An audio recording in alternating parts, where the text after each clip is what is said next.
The first time Chris' hand brushed mine in the grocery store aisle, I told myself it was an accident. The second time, as he steadied me on the icy gym stairs, I swore I imagined the heat of his grip through my sweater. But the third time, when he kissed me in his pickup truck, rain hammering the roof like the universe itself was screaming stop, I knew there was no going back. Thank you so much to everyone subscribing and watching. If you're new here, welcome. Hit that button so you don't miss what happens next. Trust me, you'll want to stick around. And to those who've already subscribed, you're the reason I keep sharing this messy, raw story. Drop a comment below.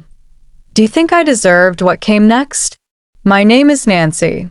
Brent and I had been married for 12 years when the cracks started showing. Not the loud, dramatic kind, but the quiet ones that bleed warmth from a room. He worked late most nights, his laughter reserved for ESPN highlights, not me. Chris was different. Brent's college buddy, the guy who had stood beside him at our wedding, grinning like a loyal golden retriever. I had never paid him much attention until that Thursday at the gym. Need a spot? Chris' voice cut through my earbuds as I struggled with the bench press. His tattooed forearm hovered near mine, close enough that I caught the cedar scent of his cologne. Since when do you work out here? I asked, breathless as he helped me rack the weights. Since Brent said you had been coming. His smile was a flicker, gone before I could dissect it. Later, over protein shakes, he told me about his divorce. Lisa left because I prioritized work. Sound familiar? His knee bumped mine under the table, accidentally. But the accidents kept happening. A shared umbrella during a downpour. His fingers fixing a loose strap on my tank top. Then one night a text. Can't stop thinking about you. I stared at my phone in the dark, Brent snoring beside me. My thumbs hovered. We shouldn't. I know, he replied. But I am outside. The rain soaked through my pajamas as I slid into his truck. His hands were rough, urgent against my face. Tell me to leave, he murmured, lips grazing my earlobe. I didn't. Afterward, guilt coiled in my stomach like smoke. Brent can't find out, I whispered, trembling as he zipped his hoodie around me. Chris' laugh was bitter. Brent is the reason I am here. What does that mean? He hesitated. Ask him about Rebecca. The name hung between us, sharp as a blade. Brent's face went pale when I asked about Rebecca over burnt pancakes the next morning. He set his fork down slowly, the clink of metal on ceramic too loud in the silence. Where did you hear that name? Does it matter? I wiped syrup off the counter, avoiding his stare. He stood abruptly, chair screeching. She was a mistake. A drunk hookup after Mom's funeral. Chris knew. Is that what this is about? My chest tightened. Chris knew. All those years, he had carried Brent's secret like a grenade. You cheated first, I said coldly. Once. A decade ago. Brent's voice cracked. Are you keeping score now? I met Chris at the gym that afternoon, my hand still shaking. He cornered me in the empty weight room, backing me against the mirrored wall. You talked to him. You knew, I hissed. You let me marry a liar. And you're still here. His thumb traced my collarbone. Why? I didn't answer. I kissed him instead, anger and desire twisting together. His hand slid under my leggings, reckless, until a cough startled us apart. Jenna, my sharp-tongued coworker, stood in the doorway holding a water bottle. Sorry, she said, smirking. Didn't mean to interrupt. Whatever this is. The affair became a game of nerves. We met at a dingy motel off I-95, where Chris pinned me to scratchy sheets and whispered, "You're addicting." I would rush home afterward, scrubbing his scent off my skin, only to find Brent staring at his phone, oblivious. But Jenna watched. At work, She would linger near my desk. "You look tired," she would say, tilting her head. "Big weekend?" One Monday, she slid a photo across the counter at our usual coffee shop.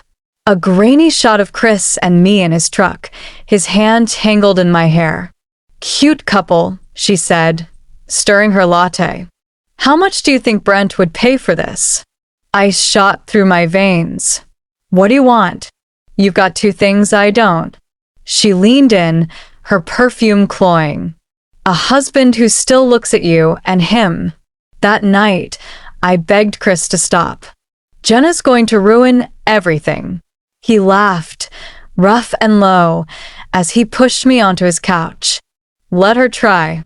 His teeth grazed my neck. "You think I would let you go that easy?" I didn't resist. I never did. But when I got home, Brent was waiting, our wedding album open on the coffee table. "Who is he?" he asked, voice hollow. My throat closed. "Deny it," I screamed at myself. But the guilt was a live wire. "Does it matter?" I whispered, echoing his words from weeks before. He flinched like I had slapped him. Brent didn't sleep in our bed that night. I heard him pacing the living room, the occasional muffled thud of a fist against the wall. By dawn, he had left for work without a word. My hands trembled as I scrolled through Chris' texts, all deleted now, save for one. "Meet me at the motel. We need to talk." Chris was already in room 12, shirtless, when I arrived. He reached for me, but I stepped back. "Why did you really start this?" I demanded. "You think this is a game?" He smirked, but his eyes flickered. "Jenna's blackmailing me. She wants money, or she'll send those photos to Brent. So pay her." He shrugged, pulling on his jeans. "With what? Our savings?" Brent would notice. He froze, then laughed, a cold, unfamiliar sound. "You still don't get it, do you?" "Get what?" He tossed a folded newspaper at me. The headline glared, "Local bank manager accused of embezzlement." Below it, a photo of Brent. My legs gave out. I gripped the edge of the bed. "This isn't real. Brent would never." "He's been funneling cash for months," Chris said flatly. "I found out 2 weeks before I kissed you." The room spun.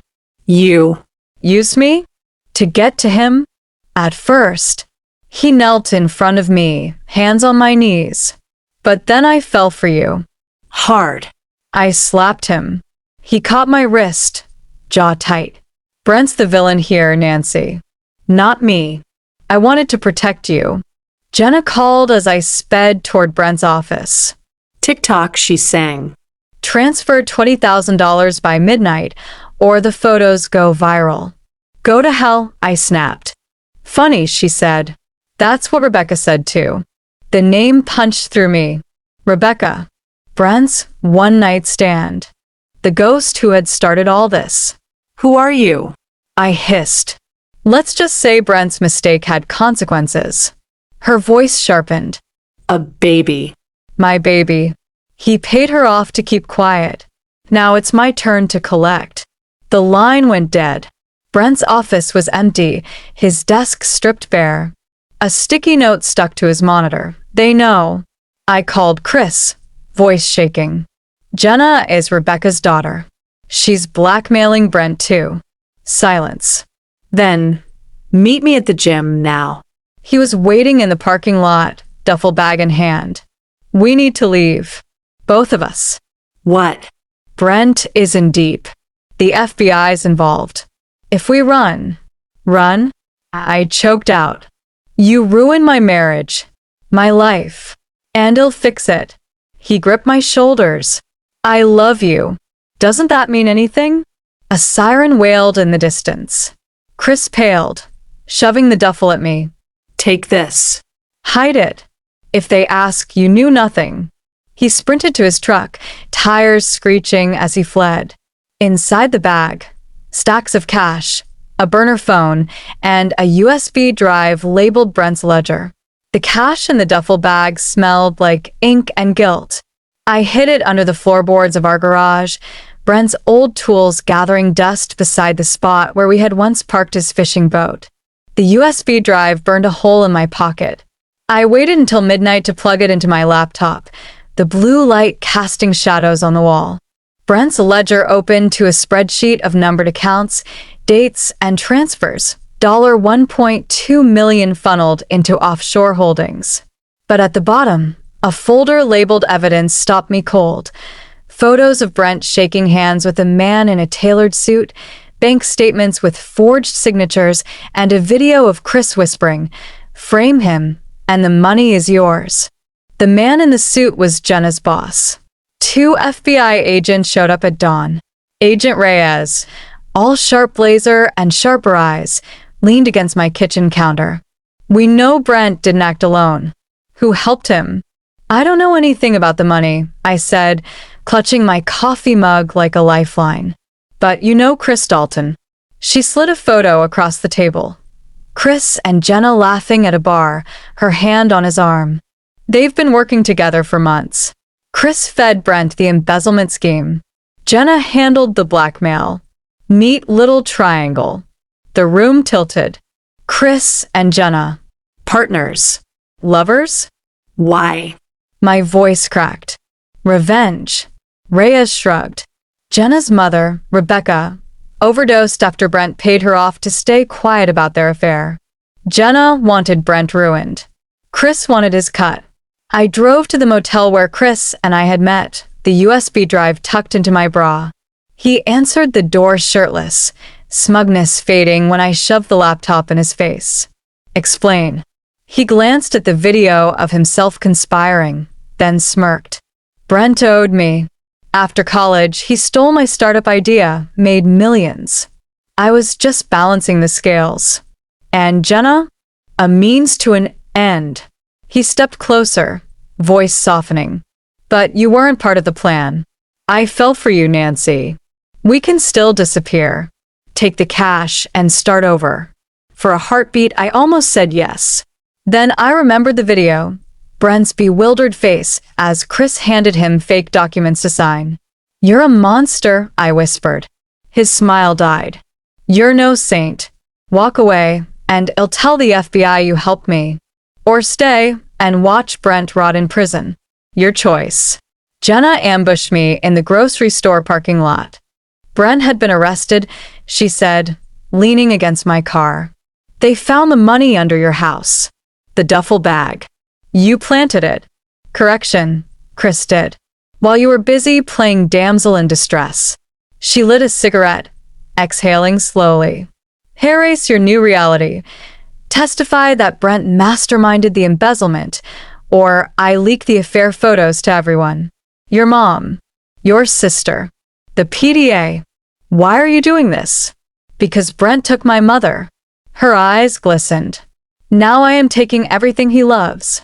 That night, I found Brent in a holding cell, unshaven and hollow-eyed. "Did you do it?" I asked. "No."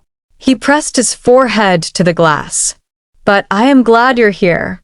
The lie I had rehearsed dissolved on my tongue. "Chris set you up. Jenna too. I have proof." His laugh was ragged. "And you expect me to believe you?" I slid the USB drive through the slot. "The video's on here." Chris confessing. "It's the only copy." He stared at it, then at me. "Why help me?" "Because I am tired of being a pawn." The USB drive bought Brent 48 hours of freedom, enough time for the FBI to arrest Chris at a gas station outside Albany. Agent Reyes called it a solid win, but her tone sharpened when she asked, "Why would you wait so long to come forward, Nancy?" I didn't have an answer. Brent moved back home. Our conversations reduced to terse exchanges about lawyers and court dates. At night, I would lie awake, replaying Chris' final text before his arrest. "You'll regret this." Jenna cornered me at the grocery store again, her smile venomous. "You think you've won?" She tossed a flash drive into my cart. "Watch it. Then meet me at the pier." The video on the drive showed Brent and Rebecca, Not a drunken hookup, but a months-long affair. They laughed on a beach, her pregnant belly glowing in the sunset. His laugh. The one I hadn't heard in years. At the pier, Jenna stood at the edge, waves clawing the posts below. He loved her, she said. He left her because of you. You're lying. Am I? She stepped closer. Why do you think I wanted him to suffer? He chose you. Then he destroyed her. Just like he is destroying you. A engine roared behind us. Chris' truck swerved into the parking lot, tires spitting gravel. Get in, he shouted, flinging the passenger door open. Jenna lunged at me. You don't get to walk away. We grappled, her nails raking my neck, until Brent's voice cut through the chaos. Nancy, move. He had followed me. Now he sprinted toward us, face wild with a fear I hadn't seen since our wedding day, when he had panicked over misplaced vows. Chris gunned the engine, aiming for Brent. Time splintered. I shoved Jenna aside. Brent tackled me out of the truck's path. Metal crunched. Screams. Silence. Brent died in the ambulance, his hand limp in mine. Jenna vanished, later found floating under the pier, her throat slit. Chris fled the country, though Interpol caught him in Madrid, carrying a fake passport and a photo of me from happier times.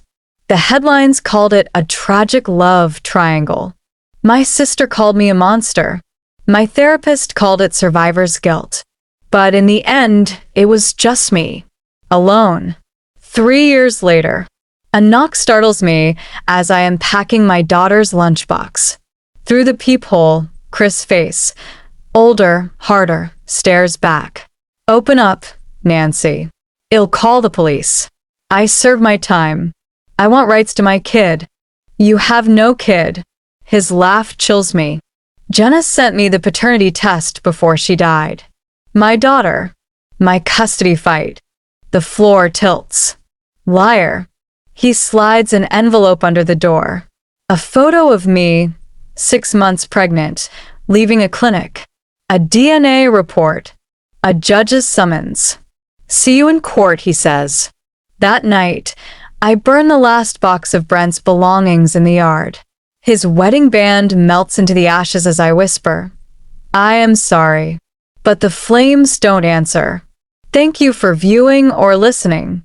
If this story gripped you, shattered you, or made you scream at your screen, drop a comment and let me know. What should Nancy do next? Fight Chris or run? Was Brent ever worth saving? Your theories fuel this channel. Don't forget to like, share, and subscribe for more twisted tales of love, betrayal, and the secrets we bury. Hit that bell icon so you never miss a new story. Real life is already boring enough. Until next time, stay curious. And maybe, don't trust the best friend.